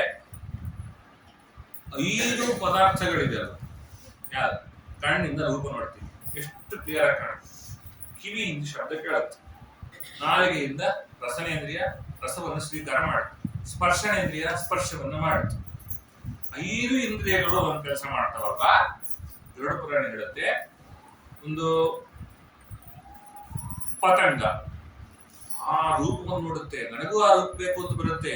ಚಿಟ್ಟೆ ಹುಳ ಅದ್ರ ಹತ್ರ ಹೋಗುತ್ತೆ ರೆಪ್ಪೆ ಸುಟ್ಟುಕೊಳ್ಳುತ್ತೆ, ಎಲ್ಲ ಬಿದ್ದು ಸತ್ತು. ರೂಪವನ್ನು ನೋಡಿ ಮೋಹ ಅಂತ ಅದು ಪತಂಗ. ಸ್ಪರ್ಶ, ಸ್ನಾನ ಎಷ್ಟು ಫಸ್ಟ್ ಕ್ಲಾಸ್, ಲೈಫ್ ಬಾಯ್ ಎಲ್ಲ ಸೋಪ್ ಹಾಕಿ ಸ್ನಾನ ಮಾಡ್ತೀವಿ, ಸೆಂಟ್ ಹಾಕೊಳ್ಳೋದು ಒಂದು ಅನುಭವ ಅಲ್ವಾ? ಸ್ನಾನ ಆದ್ಮೇಲೆ ಬಂದ ಕೂಡಲೇ ಗೋಪಿಚಂದಕ್ಕಿಂತ ಮುಂಚೆ ಸೆಂಟ್ ಹಾಕೋದು ದರಿದ್ರ. ಆ ಸ್ವಭಾವವೇ ಆನೆದು ಕೂಡ. ಸ್ನಾನ ಆದ್ಮೇಲೆ ಮಣ್ಣು ಹಾಕೊಳ್ಳೋದು ಮೇಲೆ. ಆ ಮಣ್ಣು ಹಾಕೊಳ್ಳೋದು ಕೆಸರಿಗೆ ಹೋಗಿ ಬಿದ್ದು ಸತ್ತು ಹೋಯ್ತು. ಒಂದು ಸ್ಪರ್ಶ. ಇನ್ನ ರೂಪ ಸ್ಪರ್ಶ ಆಯ್ತು. ಪತಂಗ, ಮಾತಂಗ, ಕುರಂಗ. ಕುರಂಗ ಅಂದ್ರೆ ಜಿಂಕೆ. ಜಿಂಕೆ ಒಂದ್ಸತಿ ಶಬ್ದ ಕೇಳಿಸ್ತಂತೆ, ಒಳ್ಳೆ ಕೊಳಲ ಶಬ್ದ, ಎಂಥ ಚೆನ್ನಾಗಿದೆ, ಕೃಷ್ಣ ಪರಮಾತ್ಮ ಇರಬೇಕು. ಬಂತು ಕೇಳ್ತಾ ಸುಮ್ಮನಿದೆ. ಏನಂದ್ರೆ ಜಿಂಕೆಗೊಂದು ಕೆಟ್ಟ ಹವ್ಯಾಸ, ಎಲ್ಲಾದ್ರೂ ಕೃಷ್ಣಾಯ ಸಂಗೀತ ಇದ್ರೆ ಕೇಳ್ತಾ ಇರ್ಬೇಕು. ಏನ್ ಮಾಡ್ತಾರೆ ಅಂದ್ರೆ, ಬೇಡರಲ್ಲಿ ಒಬ್ಬ ಇರ್ತಾನೆ. ಬೇಡರು ಎಲ್ಲರೂ ಬಾಣ ಇಟ್ಕೊಂಡ್ರಲ್ಲ, ಒಬ್ಬ ಕೊಳದಿಟ್ಕೊಂಡಿರ್ತಾನೆ, ಊತಾ ಇರ್ತಾನೆ. ಆ ಕೊಳದಿನ ಧ್ವನಿಗೆ ತನ್ನಷ್ಟಕ್ಕೆ ತಾನೇ ಜಿಂಕೆ ಬರುತ್ತೆ. ಜಿಂಕೆ ಬಂದಾಗ, ಜಿಂಕೆ ಸರಿಯಾದ ಕ್ಷೇತ್ರಕ್ಕೆ ಬಂದಾಗ ಬೇಟೆ ಹೊರತಿರ್ತಾನೆ. ಹಾಗಾಗಿ ಶಬ್ದಕ್ಕೆ ಗುರಿಯಾಗಿ ಸತ್ತದ್ದು ಯಾವುದು? ಜಿಂಕೆ. ಭೃಂಗ, ಒಳ್ಳೆ ರಸ ಬೇಕು ಅಂತ ಆ ರಸವನ್ನ ಹುಡುಕೊಂಡು ಹೋಗುವಂತ, ಗಂಧವನ್ನು ಹುಡುಕೊಂಡು ಹೋಗುವಂತ ಜೇನು, ಅದು ಸಾಗುತ್ತೆ. ಮೀನ, ರುಚಿ ಬೇಕು ಅಂತ ಕೊಕ್ಕೆಗೆ ಹಾಕಿದಂತಹ ಮಾಂಸವನ್ನು ತಿನ್ಲಿಕ್ಕೆ ಅಂತ ಹೋಗಿ ಸತ್ತು ಹೋದ ಮೀನು. ಹಂಗಾಗಿ ಗರುಡ ಪುರಾಣ ಕೇಳುತ್ತೆ, ಪತಂಗ, ಮಾತಂಗ, ಕುರಂಗ, ಭೃಂಗ, ಮೀನಾಹ ಹತಾಹ ಪಂಚಭಿರೇವ ಪಂಚ. 5 ಇಂದ್ರಿಯಗಳ ಪ್ರತ್ಯೇಕ ರೂಪರಸಗಂಧ ಸ್ಪರ್ಶಗಳನ್ನು ತಿನ್ಲಿಕ್ಕೆ ಮಾಡ್ಲಿಕ್ಕೆ ಅಂತ ಹೋದಂತಹ 5 ಪ್ರಾಣಿಗಳು ಸತ್ಬೋದು. ಇನ್ನು 5ರಿಂದಲೂ ವಿಶೇಷವಾಗಿ ಮಾಡಲೇಬೇಕು ಅಂತ ಕೂತಿರುವಂತಹ, ಯಾಕೆ ಜಿಂಕಿಗೆ ಕಿವಿ ಬಗ್ಗೆ ಬಹಳ ಆಸಕ್ತಿ ಇದೆ, ರೂಪದ ಬಗ್ಗೆ ಇಲ್ಲ. ಒಂದೊಂದೇ ಮಾರಕ ಅಂದ ಮೇಲೆ 5 ನಿನಗೆ ಬೇಕು ಅಂತಂದ್ಮೇಲೆ ನೀನ್ ಹೆಂಗ್ ಸಾಗಿದೆ ಇರ್ತೀಯ ಮನುಷ್ಯ. ಹಾಗಾಗಿ ಪಂಚಭಿರೇವ ಪಂಚ ಯಸ್ಸೇವತೆ ಪಂಚಭಿರೇವ ಪಂಚ. 5ರಿಂದ 5. ಯಾರಿಗಾದ್ರೂ ಏನಾದ್ರು ಇದೆಯಾ ಹೇಳ್ಬಿಡ್ರಿ, ಯಾರಿಗಾದ್ರೂ ಯಾವ್ದೋ ತೃಪ್ತಿ ಇದೆಯಾ ಹೇಳ್ಬಿಡ್ರಿ. ಇಲ್ಲ, ಹೊಟ್ಟೆ ತುಂಬಿದಾಗ ಒಂದು ತೃಪ್ತಿ ಬರುತ್ತೆ, ತಿನ್ಬೇಕು ಅನ್ನೋದು ಹೋಗಲ್ಲ. ಆವಾಗ ಚೆನ್ನಾಗಿದೆ ಒಳಗೆ ಹೊಟ್ಟೆ ತುಂಬೋಯ್ತು ಸಾಕು, ಒಂದು ಕವರ್ಗೆ ಹಾಕೊಟ್ಬಿಟ್ರಿ ತಗೊಂಡು ಹೋಗ್ಬಿಡ್ತೀನಿ ಅಂತ. ಇವಾಗ ದೊಡ್ಡ ನಾವು ಬಡಿಸುವಾಗ ಬಹಳ ಸಮಸ್ಯೆ ಆಗೋದು. ಎಲೆಯ ಮುಂದೆ ಎಲೆಗೆ ಹಾಕ್ಬೇಕಾದ್ರೆ ಎಡಗೈ ಹಿಡಿತಾರೆ, ಅಲ್ವಾ? ಎಡಗೈ ಹಿಡಿತಾರೆ. ಯಾಕೆ? ನೆಕ್ಸ್ಟ್ ಹಂಗೆ ಬ್ಯಾಗ್ ಹಾಕೊಳ್ಳೋಕೆ ಮುಸುರೆ ಏನು ಇಲ್ಲ. ನಾವು ಒಂದ್ಸಲ ಸಿಟ್ಟಿಗೆದ್ದು ಎಡಗೈಗಿಲ್ಲ ಅಂತ ಬಡಿಸ್ಕೊಂಡು ಹೋಗೋದು. ಮಠದಲ್ಲಿ ಮುಸುರೆ ಆಗ್ಬೋದು, ಎಂಜಲ್ ಆಗೋಕ್ಕಿಂತ ಎಲೆಗೆ ಹಾಕಿದ್ರೆ ಎಲೆ ತಗೊಂತಾರೆ. ಎಲೆಗೆ ಹಾಕಿದ್ರೆ ಎಲೆ ತಗೊಂಡ್ರೆ ದೇವಸ್ಥಾನ ಇನ್ನೀ ಎಂಜಾಯ್ ಆಗುತ್ತಲ್ಲ ಅನ್ನೋ ಕಾರಣ ಕೈಗಾದ್ರೂ ಕೊಡ್ಬೇಕಾಗುತ್ತೆ. ಇಂಥ ದೇವಸ್ಥಾನಗಳು ಬಂದಿದೆ. ಮಡಿ ಮುಸುರೆ ಯಾವುದೂ ಇಲ್ಲ. ಅದರಿಂದ ತಾನು, ತನ್ನ ಮನೆ, ತನ್ನ ಮಕ್ಕಳು ಇವತ್ತು ಮಧ್ಯಾಹ್ನ ರಾತ್ರಿಗೂ ಸೇರಿ ತಗೊಂಡು ಬಂದು ಆರಾಧನೆ ಊಟ ಮಾಡುವಂತ ಜನ ನಾವು. 5ರಿಂದ 5 ಸ್ವೀಕಾರ ಮಾಡುವ ನಮಗೇನು. ಹೀಗೆ ಅನೇಕ ಒಂದು ವೇಶ್ಯಾಸ್ತ್ರೀ ಉದಾಹರಣೆ ಕೊಟ್ಟು ಅವಳು ನನಗೆ ಭಗವಂತನನ್ನ ಕಾಣಬೇಕು ಅನ್ನೋ ವಿಷಯಕ್ಕೆ ಅವಳು ಅದು ಒಂದು ಮಗು ನನಗೆ ಬಹಳ ಗುರು. ಯಾವ್ದು ಮಗು ಹೆಂಗ್ ಗುರು ಆಗುತ್ತೆ? ಯಾವ ರೀತಿಯಾಗಿ ಆತ್ಮ ಕ್ರೀಡಾ ಆತ್ಮರತಃ ವಿರತ ಭಗವಂತನಂತೆ ಇದೆ ಮಗು. ಯಾಕೆ? ಯಾವ ಚಿಂತೆನೂ ಇರಬಹುದು. ಹೌದಾ? ಮಕ್ಕಳಿಗೆ ಯಾವ್ದಾರ ಚಿಂತೆ ಇದೆ, ಫೇಲ್ ಆಗೋದ್ರೆ ಮುಂದೆ ಮಗನೇ ಭಿಕ್ಷೆ ಬಿಡ್ಬೇಕಾಗತ್ತೆ ಅಂತ ಬೈತೀವಿ. ಅದು ಏನು ಟೆನ್ಷನ್ ತಗೊಳ್ಳಲ್ಲ ಮಕ್ಕಳು, ಅನ್ಕೊಂಡಿರ್ತವೆ ಅಲ್ವಾ? ಯಾಕೆ? ಚಿಂತನೆ ಇಲ್ಲದೆ ಇರೋದು ಮಕ್ಕಳಲ್ವಾ? ಆ ರೀತಿ ಚಿಂತನೆ ಇಲ್ಲದೆ ಇರಬೇಕು ಅಂತ ಹೇಳಿ ಇಬ್ಬರೇ ವ್ಯಕ್ತಿ ಚಿಂತನೆ ಇಲ್ಲದೆ ಇರೋದು, ಒಂದು ಮಗು, ಇನ್ನೊಂದು ಭಗವಂತನಂತರ ಆಗ್ಲಿಕ್ಕೆ ಆಗಲ್ಲ. ಮಗುವಿನಂತೆ ನಾನು ಆಡ್ಬಿಟ್ಟಿದ್ದೇನೆ, ಚಿಂತನೆ ಮಾಡಲ್ಲ ರಾಜ ಅಂತ. ಇನ್ನೊಂದು ಹುಡುಗಿ, ಅವಳು ನನಗೆ ಗುರು, ತುಂಬಾ ಚೆನ್ನಾಗಿದೆ. ಇದನ್ನೆಲ್ಲ ಕೇಳಬೇಕು ನಾವು. ಯಾಕೆ? ಅವಧೂತ ಗೀತೆಯಲ್ಲಿ ಹೇಳ್ತಾರೆ, ಕುಮಾರಿ ಹೆಂಗೆ ಪಾಪ ಆಗಿನ ಕಾಲದಲ್ಲಿ ಅವಲಕ್ಕಿ ಕುಟ್ಟಿ ಬಂದವರಿಗೆಲ್ಲ ಕೊಡ್ಬೇಕು. ಇವಾಗೆಲ್ಲ ನಾವು ತಯಾರು ಮಾಡಿಟ್ಬಿಟ್ಟಿರ್ತೀವಿ ಡಬ್ಬಿಯಲ್ಲಿ, ತಗೊಳ್ಳೋ 2ನೇ ಡಬ್ಬಿ ಹಿಡಿದೆ ಕೊಟ್ಬಿಡೋ ಅಂತ ಅಂತೀವಿ. ಹಂಗಲ್ಲ. ಮನೆಗೆ ಯಾರಾದ್ರೂ ಬಂದ್ರೆ ಆಗ ತಾನೇ ಅವಲಕ್ಕಿ ಕುಟ್ಟಿ ಮಾಡೋದು ಹಿಂಗು. ಆಗ ಮನೆಯಲ್ಲಿ ಅವಲಕ್ಕಿ ಕುಟ್ಟಿದ್ದೆಲ್ಲ ಮುಗಿದವ್ರೆ. ಹೌದು, ಬೆಳೆದೆ ಆ ಬಳೆ ಹಾಕೊಂಡಿದ್ದಾಳೆ. ಬಳೆ ಹಾಕೊಂಡ್ರ ಶಬ್ದದಲ್ಲಿ ಅವಲಕ್ಕಿ ಕುಟ್ಟಿದ್ರೆ ಮದುವೆ ಆಗ್ತಿರೋ ಕುಟ್ಟಬಾರ್ದು ಒಂದು ಸಂಪ್ರದಾಯ ಇತ್ತು.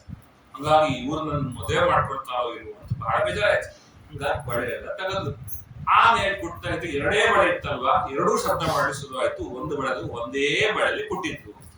ಇದು ನಾನು ಪಾಠ ಮಾಡ್ತು. ಇದೇನ್ ಪಾಠ ಮಾಡ್ತು? ನೀನ್ ಬಳೆ ಹಾಕೊಳ್ಳೋದಿಲ್ವಲ್ಲ? ಹಂಗಲ್ಲ. ತಪಸ್ಸು, ಧ್ಯಾನ, ಚರ್ಚೆ ಇದೆಲ್ಲ ಮಾಡ್ಬೇಕಾದ್ರೆ ನನ್ನ ಒಳಗೆ ನಾನು ಮಾಡ್ಕೊಳ್ಬೇಕು. ಬನ್ನಿ ಎಲ್ರು ಹೋಗೋಣ ಅಂತ ಹೇಳಿ ಹರಿದ್ವಾರಕ್ಕೆ ಸೇರಿಸ್ಕೊಂಡು ಹೋದ್ರೆ ಅಲ್ಲಿ ವಾಪಸ್ತ್ರಿಗೆ ಆ ಅಂಗಡಿ ಚೆನ್ನಾಗಿದೆಯಾ, ಈ ಅಂಗಡಿ ಚಿಕ್ಕದಾಗ ಸಿಗತ್ತಾ, ಇಷ್ಟೇ ವಿಚಾರ ಬರುತ್ತೆ ಹೊರತು ಎಲ್ಲೂ ನಮಗೆ ಭಗವಂತನ ಬಗ್ಗೆ ಚರ್ಚೆ ಮಾಡ್ಲಿಕ್ಕೆ, ಜ್ಞಾನ ಚಿಂತನೆ ಮಾಡ್ಲಿಕ್ಕೆ ಆಗೋಲ್ಲ. ಹಾಗಾಗಿ ಇಬ್ಬರಿದ್ರೂ ಆಗೋಲ್ಲ. ನಾನು ಹೆಂಡತಿ ಹೋಗ್ತೀವಿ, ಅದು ಆಗೋಲ್ಲ. ಒಬ್ಬನೇ ಸತ್ಕಾರ್ಯವನ್ನ ಮಾಡ್ಬೇಕಾದ್ರೆ ಒಳಗೆ ಭಗವಂತನ ಅನಿಸ್ಬೇಕು ಅನ್ನೋ ಪಾಠವನ್ನು ಕಲಿತೆ ಅಂತ. ನನಗಂತೂ ಈ ತರದ್ದು ಯಾವುದೂ ಇಲ್ಲ. ಸರ್ಪದಿಂದ ಪಾಠ ಕಲಿತೆ, ಎಲ್ಲಿ ಕೂತಿತ್ತು ಅಲ್ಲೇ ಇತ್ತು, ಆಹಾರ ಬಂದೇ ತಿಂತಿತ್ತು. ಹಾಗಾಗಿ ನಾ ಇಲ್ಲೇ ಇರ್ತೀನಿ, ಯಾರು ತಂದು ಕೊಟ್ಟರೆ ತಿಂತೀನಿ ಅಂತ. ಹೀಗೆ ಅನೇಕ ವಿಧವಾದ ಪಾಠಗಳನ್ನೆಲ್ಲ ಅವಧೂತ ಗೀತೆಯಲ್ಲಿ ಹೇಳ್ತಾರೆ. ಇಷ್ಟೆಲ್ಲ ಆದ್ಮೇಲೆ ಕೃಷ್ಣ ಪರಮಾತ್ಮ ಒಂದು ಕಳಿಸಿಕೊಡ್ತಾರೆ ಉದ್ಧವನನ್ನ. ಹೀಗೆ 11ನೇ ಸ್ಕಂದದಲ್ಲಿ ಈ ವಿಷಯವನ್ನೆಲ್ಲ ವಿಸ್ತಾರವಾಗಿ ಹೇಳಿದ್ರೆ 12ರಲ್ಲಿ ಅವತಾರ ಸಮಾಪ್ತಿಯ ಬಗ್ಗೆ ಹೇಳ್ತಾರೆ. 12ನೇ ಸ್ಕಂದದಲ್ಲಿ ಕಲಿಯುಗದಲ್ಲಿ ಹೆಂಗಿರ್ತಾರೆ ರಾಜರು, ಏನು ಎಂತಾನು, ಬರೀ ದಂಭ, ಮೋಸ, ವಂಚನೆ ಇದನ್ನೆಲ್ಲ ಮಾಡುವರು ಕಲಿಯುಗದಲ್ಲಿರ್ತಾರೆ. ಇನ್ನು ಬಹಳ ಪೀಕ್ ಹೋಗಿಲ್ಲ. ಅಲ್ಲಿ ಹೇಳ್ಬೇಕಾದ್ರೆ 30 ವರ್ಷ ಆಯಸ್ಸು ಅಂತ. ನಾವು 5 ವರ್ಷ ಜಾಸ್ತಿ ಬದುಕ್ಬಿಟ್ಟಿದೀವಿ. ನಾನು 30 ವರ್ಷ ಆಯಸ್ಸು. ಆ ಆಯಸ್ಸಿನಲ್ಲೇ ಇಲ್ಲ ಆಗುತ್ತೆ. ಹೀಗೆ ಆ ಭೂಮಿ ಹೇಳ್ತಾರೆ ರಾಜರಿಗೆ ಹೆಂಗಿರ್ಬೇಕು ಅಂತ, ಭೂಮಿ ಗೀತೆ ಅಂತ ಅದರ ವರ್ಣನೆ ಅಂತಕ್ಕಂಥದ್ದು ಇದೆ. ಹೀಗೆ ವೇದ ಇಷ್ಟೆಲ್ಲ ಆದ ಮೇಲೆ ಧ್ಯಾನ ಹೇಗೆ ಮಾಡಬೇಕು, ಮೋಕ್ಷ ಪಡಿಬೇಕು ಅಂತ ಆ ಸಮಯದಲ್ಲಿ ಪರೀಕ್ಷಿತ್ ರಾಜರಿಗೆ ಕೇಳ್ತಾನೆ. ಪರೀಕ್ಷಿತ್ ರಾಜ ಇನ್ನೇನಾದ್ರೂ ಕೇಳಬೇಕಾಗಿದೆಯಾ? ನೋ, ನನಗೇನು ಬೇಕಾಗಿಲ್ಲ, ನಾನು ಸಾಯಕ್ಕೆ ಸಿದ್ಧರಾಗಿದ್ದೀನಿ. ಭಾಗವತ ಕೇಳೋ ದೊಡ್ಡ ವಿಷಯ ಅಲ್ಲ. 7 ದಿವಸ ಭಾಗವತ ಕೇಳಿದ ಮೇಲೆ ಈ ಮಾತು ಬರ್ಬೇಕು, ನಾನು ಸಾಯಕ್ಕೆ ಸಿದ್ಧನಾಗಿದ್ದೀನಿ. ಯಾರಿಗೂ ಬರುತ್ತೆ? ಯಾರಿಗೂ ಬರಲ್ಲ. ಕೇಳದವ್ರಿಗೂ ಬರಲ್ಲ, ಕೇಳದವ್ರಿಗೂ ಬರಲ್ಲ. ರಾಜ ಹೇಳ್ತಾನೆ, ನಾನು ಸಾಯಲಿಕ್ಕೆ ಸಿದ್ಧನಾಗಿದ್ದೇನೆ, ನೀವು ಹೇಳಿದ ಉಪಾಯವನ್ನೆಲ್ಲ ಅರ್ಥ ಮಾಡಿಕೊಂಡಿದ್ದೇನೆ, ಧ್ಯಾನ ಮಾಡ್ಲಿಕ್ಕೆ ಸಿದ್ಧನಾಗಿದ್ದೇನೆ, ಈ ದೇಹ ಇದನ್ನು ಬಿಟ್ಟು ನಾನು ಹೋಗ್ಲಿಕ್ಕೆ ತಯಾರಾಗಿದ್ದೇನೆ ಅಂತ ಹೇಳ್ತಾನೆ. ಇದು ಪ್ರಸಂಗದ ಚೆನ್ನಾಗಿದೆ. ತಕ್ಷಕ ಅಲ್ಲಿ ಬರ್ತಾ ಇದ್ರು, ಬರೋವಾಗ ಒಂದು ಪ್ರಸಂಗ, ಯಾರೋ ಒಬ್ಬ ಚೀಲ ಹಿಡ್ಕೊಂಡ್ ಏನ್ರಿ ಆಚಾರ್ಯ ಎಲ್ಲಿಂದ ಬಂದ್ರಿ ಅಂತ ಕೇಳಿದ್ರು. ಸಾಮಾನ್ಯ ಆಚಾರಗಳು ಬಂದಾಗ ಎಲ್ಲಿ ಊಟ ಆಯ್ತು, ಏನ್ ಗಂಟಿತ್ತು ಅಂತ ಕೇಳೋದು ಆವಾಸ. ಕೇಳಿದಾಗ ಇಲ್ಲ, ನಾನು ಸ್ವಲ್ಪ ಕಕ್ಷಕ ಬ್ರಾಹ್ಮಣ ಅಂತ ಹೇಳಿ ಈಗ ಒಂದು ಹಾವು ಒಂದು ತಕ್ಷಕ ಸ್ವಲ್ಪ ಒಂದು ಕಚ್ಚತ್ತೆ, ಕಚ್ಚಿದ ಮೇಲೆ ನಾನು ಬದುಕಿಸ್ತೀನಿ. ಇದು ಒಳ್ಳೆ ಕಥೆ ಆಯ್ತು, ತಕ್ಷಕನ ಅನಿಸ್ತು, ಇವನು ಯಾರೋ ನನ್ನ ವಿರುದ್ಧವಾಗಿದ್ದಾನೆ, ಯಾಕೆ ತಕ್ಷಕ ಕಚ್ಚಿದ ಮೇಲೂ ಒಬ್ಬ ಬದುಕಿಸಿದ ಅಂದ್ರೆ ಎಂತ ನ್ಯೂಸ್ ಆಗ್ಬೋದು. ಅದರಿಂದಾಗಿ ನಾನು ಕಚ್ಚಿದ ಮೇಲೆ ಅವ್ನು ಬದುಕೋದು ಅಂತ ಆಗ್ಲೇಬಾರ್ದು, ಸಾಯ್ಬೇಕು. ಅವಾಗ ಹೇಳಿದ್ರು, ಅವಾಗ ಏನ್ ಬದುಕಿಸ್ಬಿಡ್ತೀರಾ? ಓ ಖಂಡಿತ, ನೋಡ್ರಿ ಅಲ್ಲಿ ಆಗ್ಲೇ ಬಾಡಿದೆ, ಆ ಮರ ನೋಡಿದ್ರ ಇವತ್ತು ನೋಡಿ ಅಂತ ಹೇಳಿ ಮಂತ್ರ ಹೇಳಿ ಹಾಕಿದ್ರೆ ಆ ಮರ ಚಿಗದ್ ಬಿಡ್ತಂತ. ಆಗ ತಕ್ಷಕ ನೀನ್ ಹತ್ರ ಏನ್ ಬೇಕು? ಏನಿಲ್ಲ, ಬಹಳ ಬಡತನ ಮನೆಯಲ್ಲಿ, ಇಂಥ ವಿದ್ಯೆ ಕಲ್ತ ಮೇಲೆ ಏನಲ್ಲ ಬಡತನೇ, ಆ ಬಡತನ ಇದೆ, ಹಂಗಾಗಿ ಒಂದ್ ಸ್ವಲ್ಪ ಆಹಾರಕ್ಕೆ ಸಿಗುತ್ತೆ ಅಂತ ಬಂದಿದ್ದೇನೆ, ಅದಾದ ನಾನೇ ಕೊಡ್ತೇನೆ ಅಂತ ಮಂತ್ರಿ ಕೊಟ್ಟು ಕಳಿಸಿದ್ದಾನೆ. ಕಶ್ಯಪ ಬ್ರಾಹ್ಮಣ ಅಲ್ಲಿ ಹೋದ ಮೇಲೆ ತಕ್ಷಕ ಬರ್ತಾ ಇದ್ದಾನೆ. ತಕ್ಷಕ ಒಂದು ಹಣ್ಣಿನಲ್ಲಿದ್ದಾನೆ, ಆ ಹಣ್ಣಿನಲ್ಲಿ ಹುಳ ಬಂದ್ರೆ ತಕ್ಷಕ ಇವನೇ ಇದ್ದಾನೆ ತೋ ಅಂತ ಹೇಳಿ ನಾನು ಧ್ಯಾನಾವಸ್ಥೆಯಲ್ಲಿ ಕೂತಾಗ ಅವನು ಕಷ್ಟ ಮಾಡಿದಾಗ ಹಾಕಿ ಬದುಕಬೇಕಂತೆ. ಹಾಗಾಗಿ ಈ ರೀತಿಯಲ್ಲಿ ತನ್ನ ದೇಹವನ್ನು ತ್ಯಾಗ ಮಾಡಿದ್ದಾನೆ. ಇದಾದ್ಮೇಲೆ ದೊಡ್ಡ ಕಥೆ ನನಗೆ ಗೊತ್ತಾಯ್ತು. ಮೇಲೆ ತಕ್ಷಕ ಇಷ್ಟ ಆಗ್ಲಿಲ್ಲೂ ಒಂದು ಅಪ್ಪನ ಕಚ್ಚಿದ ಅನ್ಸಿಟ್ಟು ಬಂತು, ಇಡೀ ಸರ್ಪಕುಲವನ್ನು ನಾಶ ಮಾಡಿಬಿಡ್ತೇನೆ, ಇದನ್ನು ನಮ್ಮ ಪ್ರತಿಜ್ಞೆ. ಪೂರ್ತಿ ವಂಶ ನಾಶ ಮಾಡ್ಬಿಡೋದು, ಇದನ್ನೇ ಇಟ್ಕೊಂಡಿರೋದಿಲ್ಲ ಸಿನಿಮಾದಲ್ಲಿ. ಯಾವಾಗ ಮಾಡಿದ್ರೆ ನೀನ್ ವಂಶನೇ ವಂಶ ಮಾಡಿಬಿಡ್ತೀನಿ. ಹಾಗೆ ಮಾಡ್ಲಿಕ್ಕೆ ಹೋದ್ರು. ಸರ್ಪಜಾಗ ಎಲ್ಲ ಆಯ್ತು. ಸರ್ಪಜಾಗದಲ್ಲಿ ತಕ್ಷಕ ಮಾತ್ರ ಬರ್ತಾ ಇಲ್ಲ. ಆಚಾರ್ಯ ಯಾಕೆ ಬರ್ತಾ ಇಲ್ಲ ಅಂತ ಹೇಳೋದು, ಏನಿಲ್ಲ, ಇಂದ್ರದೇವರು ಆಸನಕ್ಕೆ ಸುತ್ತಕೊಂಡ್ಬಿಟ್ಟಿದ್ದಾರೆ, ಇಂದ್ರದೇವರು ಆಶ್ರಯ ಕೊಟ್ಟಿದ್ದಾರೆ ಅಂತ ಇಲ್ಲ, ಮುಲಾಸೆ ಇಲ್ಲ. ನಾವು ಯಜ್ಞ ಪೂರ್ತಿ ಮಾಡ್ಬೇಕು ಅಂದ್ರೆ ಮಾಡ್ಲೇಬೇಕು, ಇಂದ್ರದೇವರನ್ನು ಕರೆದ್ಬಿಡ್ರಿ. ಆಗ ಬರಬಾರದು ತಡಿತಾ ಇದ್ದಾರೆ. ಭಾರತ ಹೇಳುತ್ತೆ, ಆಸ್ತಿಕರು ತಡಿತಾರೆ ಅಂತ ಮಹಾಭಾರತ ಹೇಳುತ್ತೆ. ಆಸ್ತಿಕರು ಸರ್ಪಕುಲದಲ್ಲಿ ಹುಟ್ಟಿದಂತಹ ಜರತ್ಕಾವಿನ ಮಕ್ಕಳು. ಹಾಗಾಗಿ ಜರತ್ಕಾವಿನ ಮಕ್ಕಳಾದ ಆಸ್ತಿಕರ ಬಗ್ಗೆ ಕೇಳ್ತಾರೆ, ಈ ಯಾರು ನಿಲ್ಲಿಸು ಅಂತ. ಯಾವ ಸಮಯದಲ್ಲಿ ಏನ್ ಮಾಡ್ಕೊಟ್ಟು ನಡೆಸ್ಕೊಡ್ಬೇಕು ಅವ್ರಿಗೆ ನಿಲ್ಲಿಸ್ತಾನೆ ಧನಂಜಯ. ಆ ತಕ್ಷಕರ ಆಹುತಿ ಅಂತಕ್ಕಂಥದ್ದು ನಿಲ್ಲುತ್ತೆ. ಇಷ್ಟೆಲ್ಲ ಆಯ್ತು. ಇನ್ನೇನಾದ್ರೂ ಇದೆಯಾ ಅಂತ ಹೇಳಿದಾಗ ಶೌನಕ ಸುಖಪ್ರಾಣ ಹೇಳ್ತಾರೆ. ಶುಕಾಚಾರ್ಯ ಹೇಳಿ ಮುಗ್ದಿರ್ಬೋದು, ನಮ್ಮ ಪ್ರಶ್ನೆ ಏನು ಮುಗ್ದಿಲ್ಲ. ಭಾಗವತದಲ್ಲಿ ಇನ್ನೂ ಮುಗಿಸಲಾಗುತ್ತೆ. ನಮ್ಗೆ ಇಷ್ಟೇ ಕತೆ ಗೊತ್ತಲ್ಲ. ಇಲ್ಲ, ವೇದಗಳ ದೇವರು ವೇದ ಏನು ಮಾಡಿದ್ರು, ಅವ್ರ ಶಿಷ್ಯರು ಯಾವುದು ಏನು ಎಲ್ಲ ಹೇಳಿ ಎಷ್ಟು ಪುರಾಣ ರಚನೆ ಮಾಡಿದ್ರು, ಈ ಪ್ರಳಯ ನೋಡಿದಾರ ಅಂತೆಲ್ಲ ಕೇಳಿದಾಗ ಆಗ ಪ್ರಳಯ ಕಥೆಯನ್ನು ಹೇಳಿಕೋಸ್ಕರವಾಗಿ ಮಾರ್ಕಂಡಿ ಸ್ಥಿತಿಯನ್ನು ಹೇಳ್ತಾರೆ. ಮಾರ್ಕಂಡಿಯನ್ನು ನೋಡ್ತಾ ಭಗವಂತನ ವರ ಪಡೆದಂತೆ ನೋಡ್ತಾ ಇದ್ದಂಗೆನೆ ಇನ್ನೊಂದಿಷ್ಟು ಹೊತ್ತು ಆ ಬಾಳ ತಲೆಯ ಮೇಲೆ ಮಲ್ಕೊಂಡಿದ್ದಾನೆ ಭಗವಂತ. ಪೂರ್ತಿ ಕತ್ತಲು ಸರೋವರ ಇವರೆಲ್ಲ ಮರದ ಮೇಲೆ ಕೂತು ನೋಡ್ತಾ ಇದ್ದಾರೆ. ಇಂಥದ್ದೊಂದು ದೃಶ್ಯ ಕಂಡ ಮೇಲೆ ಪ್ರಳಯವನ್ನ ಭಗವಂತ ನೋಡ್ಬೇಕು ಅಂತ ಹೇಳಿದ್ದಲ್ಲ, ನಿಮಗೆ ಗೊತ್ತಿಲ್ಲದೇನೆ ಇನ್ ತೋರಿಸ್ಬಿಟ್ಟೆ ನೋಡು ಅಂತ ಹೇಳಿ ಭಗವಂತ ಹೇಳ್ತಾನೆ. ಈ ರೀತಿಯಲ್ಲಿ ವಿಶ್ವಮೇಧದಲ್ಲಿ ಇಡೀ ಬ್ರಹ್ಮಾಂಡವನ್ನು ನೋಡಿ ಹೃದಯದಿಂದ ಹೊರಪಡಿಕೊಂಡಂತಹ ಮಾರ್ಕಂಡೇಯ ಶತಾಯುಷಿಗಳಾಗ್ತಾರೆ. ಅವರು ಕಲ್ಪಾಂತ ಜೀವನ, ಮಾರ್ಕಂಡೇಯ ಮಹಾಭಾಗ ಕಲ್ಪಾಂತ ಜೀವನ. ಹಾಗಾಗಿ ಅಂತಹ ಅವರ ಚರಿತ್ರೆಯನ್ನು ಬರುತ್ತೆ. 12 ಮಾಸಗಳು 12 ಸೂರ್ಯ. ನೋಡ್ರಿ, ನಾವೆಲ್ಲ ಏನಂತೀವಿ, ಈ ಮಾಸ ಈ ದೇವತೆ ಅಂತೆಲ್ಲ ಹೇಳ್ತೀವಲ್ಲ, ಪ್ರತಿ ಮಾಸಕ್ಕೂ ಪ್ರತಿ ಸೂರ್ಯ ಬೇರೆ ಆಗ್ತಾರೆ. ಪ್ರತಿ ಮಾಸಕ್ಕೂ ಪ್ರತಿ ಸೂರ್ಯ ಬೇರೆ ಆಗ್ತಾರೆ. ಅದನ್ನೂ ಸಂಕಲ್ಪ ಮಾಡಬೇಕು. ಅದರ ಒಂದು ವಿಶೇಷವನ್ನು ಹೇಳ್ತಾರೆ. ಸಮಗ್ರ ಭಾಗವತದಲ್ಲಿ ಏನಾಯ್ತು, 1ನೇ ಸ್ಕಂದ ಹಿಡಿದು 12ನೇ ಸ್ಕಂದ ತನಕ ಮಾರ್ಕಂಡೇಯ ಚರಿತ್ರೆ ಏನಾಯ್ತು ಅಂತ ಒಂದು ಅಧ್ಯಾಯದಲ್ಲಿ ವರ್ಣನೆ ಮಾಡ್ತಾರೆ. ಇಷ್ಟೆಲ್ಲ ಆದಮೇಲೆ 18 ಪುರಾಣಗಳ ಸಂಖ್ಯೆ ಇದೆಲ್ಲ ಹೇಳಿ ಹೋಗಿ ಹೇಳ್ತಾರೆ. ಏನಾದ್ರೆ ಏನಂತೆ, ಭಗವಂತನ ನಾಮಸ್ಮರಣೆ ಮಾತ್ರ ಹೇಳ್ಬಿಡಬಾರ್ದು.